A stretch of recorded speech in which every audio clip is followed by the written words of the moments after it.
O que é força para você e por que ela é tão importante? Por que é tão importante desenvolver força para nossa sobrevivência, para o ser humano, para a qualidade de vida? Você sabe? Vem comigo que eu vou te explicar.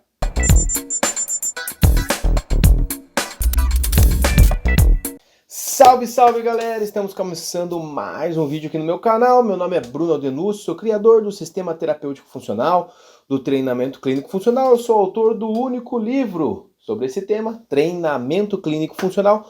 Por que treinamento clínico funcional? Porque os princípios do treinamento funcional, do verdadeiro treinamento funcional, não circuito, né? Não somente circuito, é claro que a gente pode utilizar o circuito, aplicado em condições clínicas, doenças e lesões. E hoje, aqui nesse vídeo, eu vou falar para você sobre força, uma valência física muito importante para saúde, reabilitação e por aí vai. Mas o que é força? É uma grande dúvida. E a outra é por que ela é tão importante. Essas duas perguntas nós vamos responder aqui nesse vídeo. Mas antes disso, eu vou pedir para você, como sempre, clica aí, dá seu like, seu joinha, inscreva-se, compartilha com os amigos, ative as notificações, enfim, vá nas minhas redes sociais, no Instagram, siga a gente e ajuda para a gente estar sempre compartilhando conhecimento, produzindo conteúdo para você, para elevarmos a profissão, todo mundo sabendo mais, todo mundo presta serviço de mais qualidade,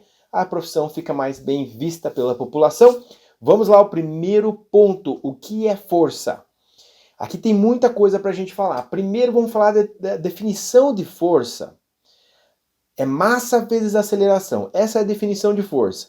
Diferente de força muscular, né? Que a força muscular tem alguns fatores que influenciam, mas só a definição de força. Massa vezes aceleração. Então, quanto maior a massa a ser deslocada, né? E quanto maior a aceleração, mais força está sendo exercida, mais força o indivíduo tem se ele consegue mexer, movimentar, né, uma carga ou uma massa maior, né, quanto maior a massa e quanto maior a aceleração. Então não é realizar um movimento, por exemplo, na musculação em alta velocidade. Não é isso. É massa vezes aceleração. Ok? Essa é a definição de força. Mas a força muscular tem vários fatores que a influenciam. São 4 fatores principais que vão determinar a força no movimento. Não a força de um músculo propriamente dito, a força no movimento. A força de um músculo, ela depende de menos fatores, ou alguns fatores, vamos dizer assim, né? Desses 4. Ela depende, então, de o comprimento muscular, né? Então, pela curva comprimento-tensão, a curva comprimento-tensão é assim, é uma parábola, né? A gente sabe que se o músculo é muito encurtado, ele produz menos força. Se o músculo é muito alongado, ele produz menos força. Existe um comprimento ideal onde eu vou produzir a melhor força. Então, a curva comprimento-tensão diz isso. Se o músculo é muito encurtado, prejudica a força. Se é muito alongado também. Então, o comprimento muscular influencia na força de um músculo isolado. A coordenação intramuscular dentro desse músculo também influencia na sua produção de força. O que é a coordenação intramuscular? Eu tenho um neurônio, ele vai inervar algumas fibras musculares. Então o neurônio vem, os dendritos inervam algumas fibras. Cada fibra é uma célula muscular, né? Isso aqui forma uma unidade motora. Quando eu tenho a despolarização desse neurônio, ele manda essa mensagem para essas 4 fibras que elas são ativas.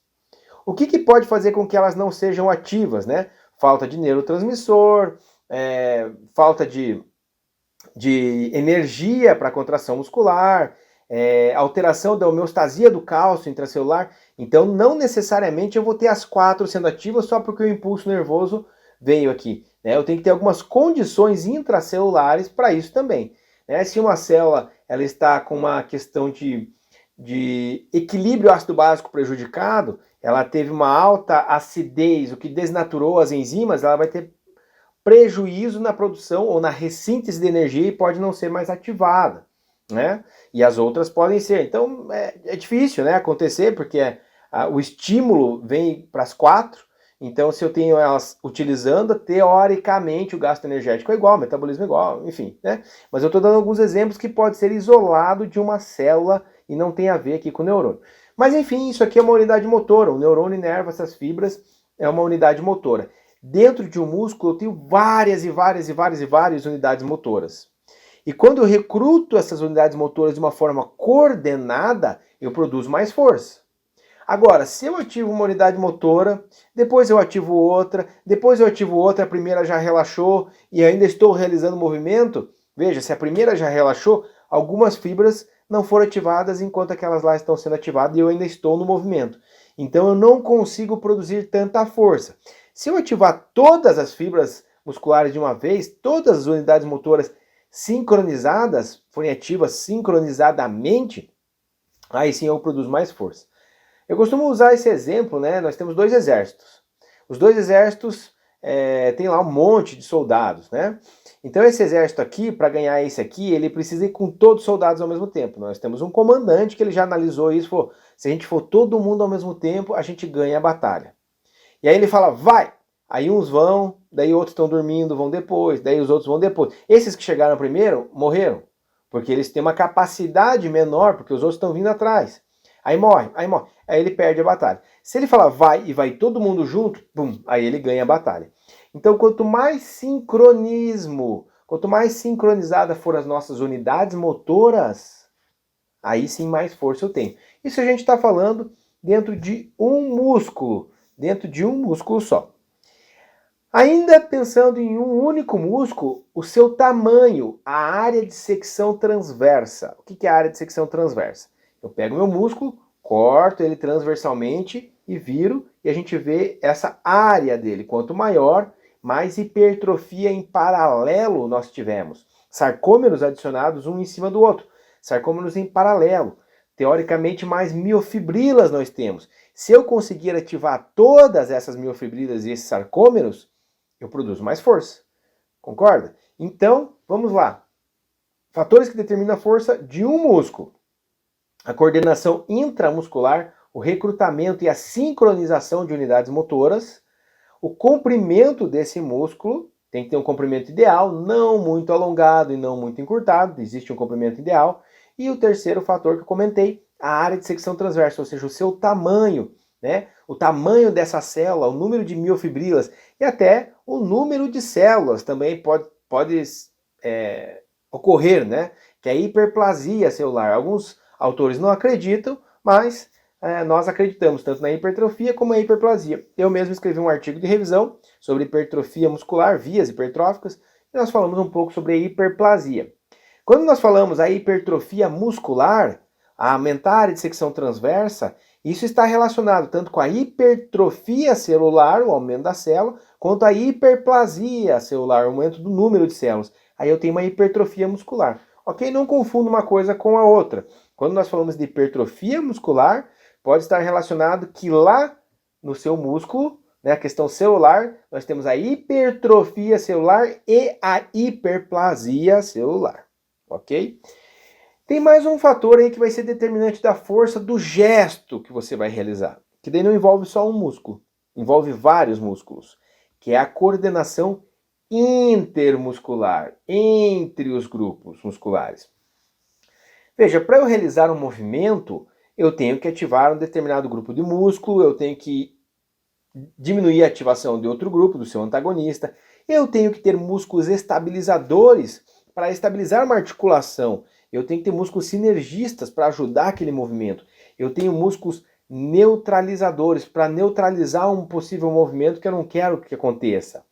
Quando eu tenho essa coordenação, o gesto é mais preciso e eu produzo mais força. Então a coordenação intermuscular está relacionada também com a produção de força de um gesto. Por exemplo, você vai colocar lá o seu paciente ou o seu aluno no dinamômetro isocinético para avaliar a extensão do joelho, ok? Então a extensão do joelho vai depender de todos esses fatores, dentro de cada músculo, dos três vastos e do reto femoral, né? E aí a gente vai ver comprimento muscular, área de secção transversa e a coordenação intermuscular dentro de cada grupo muscular desse. Cada grupo muscular desse vai influenciar na extensão do joelho. Se um está mais desenvolvido que o outro, vai influenciar. Se todos são bem desenvolvidos, vai produzir mais força, ok? E a coordenação intermuscular entre quadríceps, isquiotibiais, músculos do tronco, estabilizadores, ok? Então esses músculos todos coordenados, cada um realizando a sua função, vai favorecer a produção de força de um gesto. Viu quanta coisa é importante que envolve a força? E a gente acaba falando, a força é pegar lá, eu aumentei 2 quilos para 3, eu estou mais forte. Sim, mas e se ele tiver um encurtamento? O encurtamento vai prejudicar a produção de força daquele músculo. E se ele tiver um encurtamento do seu antagonista? O antagonista, quando você faz o movimento de flexão do cotovelo, eu estou estirando meu tríceps. Eu estiro, se ele está encurtado, eu estirei brusco. Muito encurtado, eu ativo o reflexo estiramento. Ativo o fuso, né? E causa o reflexo estiramento. Ele causa uma microcontração. Ele segura o movimento. Se ele segura muito o movimento, eu tenho prejuízo. Porque quando eu tenho a contração de um músculo, eu tenho a diminuição da ativação do seu antagonista. Então eu estou fazendo bíceps, o tríceps está encurtado, estirou bruscamente. Ativou o tríceps, diminui a ativação do bíceps. Tá vendo? Como o encurtamento do seu posterior pode influenciar na produção aí de força do gesto motor, do gesto realizado, né? Por causa do músculo agonista sendo inibido pelo seu antagonista. Então o encurtamento é bem importante, tá vendo? Então não é só questão de pegar peso e ficar aumentando o peso, né? Aumentando essa carga. Tem vários fatores aí que influenciam. A segunda questão que eu ia comentar, que eu disse que eu ia comentar, é sobre a importância da força para os nossos pacientes, para os nossos alunos, enfim. Então a força é fundamental para a qualidade de vida. Se eu tenho força, eu consigo realizar atividades da vida diária com uma maior facilidade ou ainda mais autonomia. Eu consigo ter mais autonomia realizando com mais força, né? Eu consigo ter mais autonomia, que é executar atividades sem independência. Então isso é muito importante no caso dos idosos. Além da autonomia, nós também temos uma outra valência física, a potência, que ela depende da força. Potência é força vezes velocidade. Então eu preciso ter velocidade, preciso ter força. Então por que a potência é tão importante? A potência é para atletas, para rendimento esportivo também, mas não somente para isso. Eu preciso de potência para atravessar a rua correndo. Eu preciso de potência para levantar da cadeira com uma certa facilidade, velocidade, sem ter tanta compensação. Eu preciso de potência muscular para quando eu me desequilibro, eu ter potência para me reequilibrar antes da queda, antes do prejuízo, né? É aquela coisa, eu me desequilibro, escorreguei, vou cair. Os meus órgãos sensoriais, visão, labirinto, os proprioceptores articulares, eles vão perceber isso, eu estou caindo. E vão mandar uma mensagem para o meu sistema nervoso central para interpretar isso e falar, cara, vai cair. Então manda uma resposta para tal e tal músculo contrair antes que se arrebente. Aí essa resposta essa condução nervosa é lenta, chegou lá no músculo, a ativação é lenta, quando vê já está no chão, já fraturou, aí tem que ir para o hospital, internamento, né? E aí risco de infecção, sepse, no caso dos idosos, né? E se for no caso de atleta, seja qual for aí o esporte, você poderia estar reduzindo o risco de lesão. Eu ia falar poupando, né? Mas você poderia estar reduzindo o risco de lesão. Porque você vai cair, tem que apoiar lá com o membro superior, faz mais hiperextensão de cotovelo, pum, já era, né? Cotovelo. Então, esse é um exemplo, né? Ou vai aterrissar, faz uma hiperextensão do joelho, bum, já era. Antes de fazer a hiperextensão do joelho, se eu tenho potência muscular, a musculatura é ativada, seja qual for o músculo, me reequilibrou, me colocou em pé, eu não caí e segue o jogo, né? E com o idoso a mesma coisa, como a gente já falou, e por aí vai. Então é fundamental a gente desenvolver força por causa das atividades da vida diária, como eu já comentei, e da potência. Por isso que a gente tem que desenvolver potência em todo mundo. Seus alunos têm que treinar potência, seja idoso, seja criança. Seus pacientes têm que treinar potência, seja idoso, seja criança. É muito importante para melhorar a qualidade de vida, a funcionalidade e as atividades da vida diária. Então a força é fundamental para desenvolver potência, e a potência é fundamental para uma boa funcionalidade e qualidade de vida, né? Olha só, a força é tão importante que hoje, ou já há um bom tempo, na verdade, né, muito tempo se utiliza isso, mas cada vez tem se utilizado mais, né, a avaliação da força de preensão manual está relacionado com diminuição de hospitalização, com uma melhor sobrevida, com uma melhor funcionalidade quando chegar lá na frente, né, na terceira idade, enfim. Então a avaliação de preensão manual está relacionado com essas questões, né? E quanto maior a preensão manual, melhor. Então é o hand grip que eles falam. A gente vê muitos artigos utilizando esses dinamômetros de preensão manual para avaliar a funcionalidade, para ver qual tipo de programa de exercícios, por exemplo, é mais eficiente para a funcionalidade, para a sobrevida, evitar esses riscos lá na fase idosa. E aí, no programa de exercícios, eu vou desenvolver força só da mão, dos antebraços, né, os músculos flexores aqui dos dedos? Não, não é isso. Você vai fazer um trabalho de força para o seu organismo como um todo, que a tendência é melhorar aqui o hand grip. Por quê? Você precisa de músculos estabilizadores, você fazendo exercícios, seja qualquer exercício que tenha uma pegada, né, que você vai trabalhar aqui esse movimento de flexão dos dedos, né, você vai trabalhar fortalecimento dessa musculatura, fortalecimento do bíceps vai ajudar, fortalecimento dorsais, enfim, nosso corpo ele está todo interligado, não dá para a gente pensar de forma isolada. E os estudos já correlacionam, há muito tempo, como eu falei, correlacionam essa questão da força de preensão manual com a sobrevida, com a qualidade de vida. E a gente vê em programas de exercícios, utilizando, por exemplo, o kettlebell, corda naval, que a gente utiliza muito no treinamento funcional, melhorar a força de preensão manual. A musculação melhora a força de preensão manual. Então não estou dizendo que você tem que desenvolver exercícios específicos para as mãos, entende? Aliás, é muito mais interessante você desenvolver força no teu corpo como um todo, mas acaba se avaliando ali de preensão manual porque é mais fácil. Se tiver a possibilidade de colocar num dinamômetro isocinético, onde você vai avaliar um grupo muscular isolado, pode avaliar ombro, joelho, quadril, aí seria legal, interessante, você consegue ter mais específico daquela região. Utiliza-se muito isso em reabilitação de lesões. Então eu tenho uma lesão de joelho, o joelho não lesionado e o joelho lesionado. Eu faço a avaliação de força desse e a avaliação de força do outro.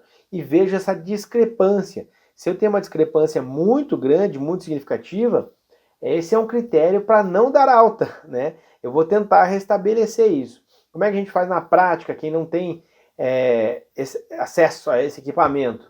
A gente faz uma perimetria para ver a área de secção transversa, a massa muscular, que já é um fator que determina, né, a força. A gente faz teste de comprimento muscular, que eu já falei que é um fator que determina a força.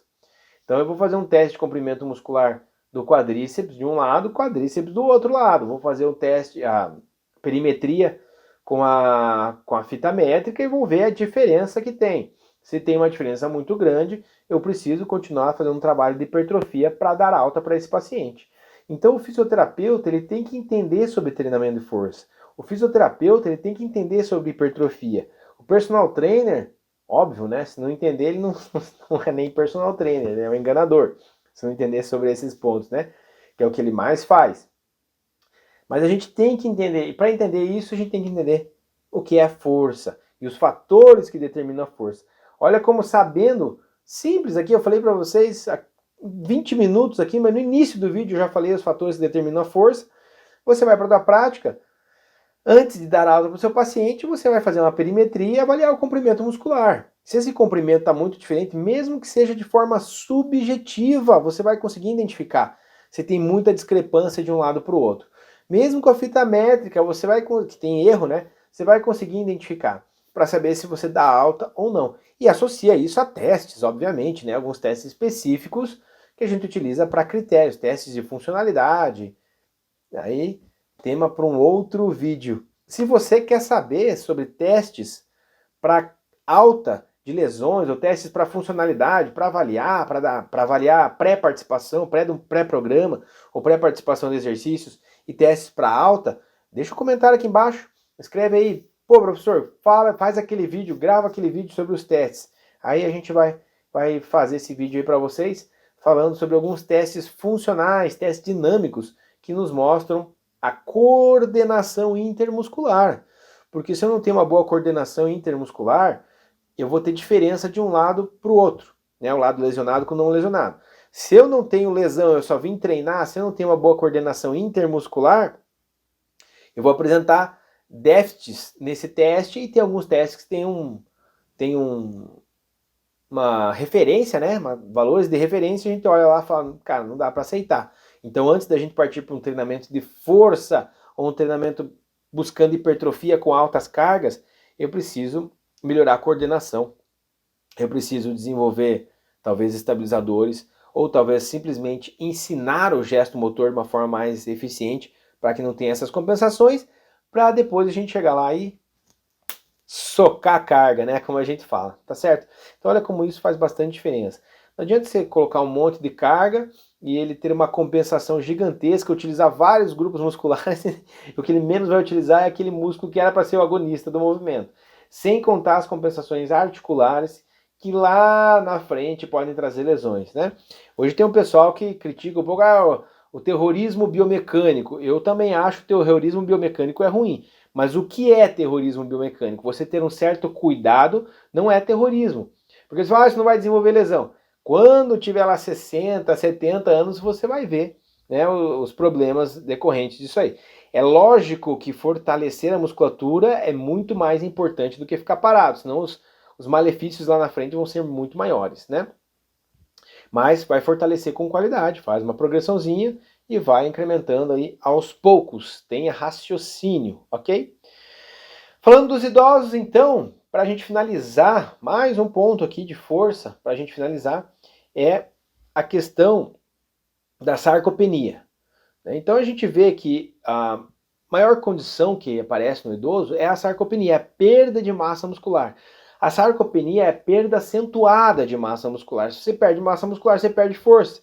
Já falamos aí dos fatores relacionados à força, a área de secção transversa é uma delas, né? Um deles no caso. Então, você vai perder força. Então, é fundamental, de novo, que você trabalhe com a hipertrofia. Se você não trabalha hipertrofia muscular, a tendência é perder. Se você trabalha hipertrofia e ele não está ganhando, perfeito, pelo menos não está perdendo, né? Porque a tendência é só perder. Então é muito importante que a gente foque nisso. E eu falei da potência, que a força está diretamente relacionada com a potência, ok? A tendência dos idosos é perder mais fibras do tipo 2 ou do tipo 1? É lógico que a gente perde mais rapidamente fibras do tipo 2. E não é só os idosos, não são só os idosos. Aqueles indivíduos que estão inativos, sedentários, eles têm a tendência a ter uma hipotrofia muscular e vai perdendo fibras do tipo 2, em sua maioria, né? Então, se a gente está perdendo fibras do tipo 2, é interessante que a gente faça um trabalho para desenvolvê-las, né? E aí, esse trabalho basicamente é carga, massa vezes aceleração, né? Fazer um trabalho de exercício resistido e depois fazer um trabalho de potência, que é força vezes velocidade. Então veja como é diferente essas valências. Se você pegar uma barra de supino, encher de carga fazendo máxima velocidade, não significa que você vai estar buscando o máximo de força. Talvez sim potência. Por isso que os protocolos de força, treinamento de força na musculação, lá o protocolo de 2 a 5 repetições, acima de 85% de um RM, e a velocidade de execução, né? Que isso é uma coisa que tá lá nas diretrizes do American College e o pessoal pula, né? O pessoal que lê isso, que sabe, só lê lá 2 a 5 e acima de 85% do RM. Mas tem lá descanso entre uma sessão e outra, não só o descanso entre as séries, e a velocidade de execução está lá também. E a velocidade de execução deve ser de lenta a moderada, ok? E aí quando você faz um trabalho de potência, a velocidade de execução é altamente rápida. Beleza? Então olha só a diferença. Tudo isso, né, entendendo a fisiologia, a biomecânica, já trouxe vários pontos aqui, vai costurando e vai trazendo um raciocínio clínico. Como é importante a gente desvendar cada valência física, estudar cada uma delas separada.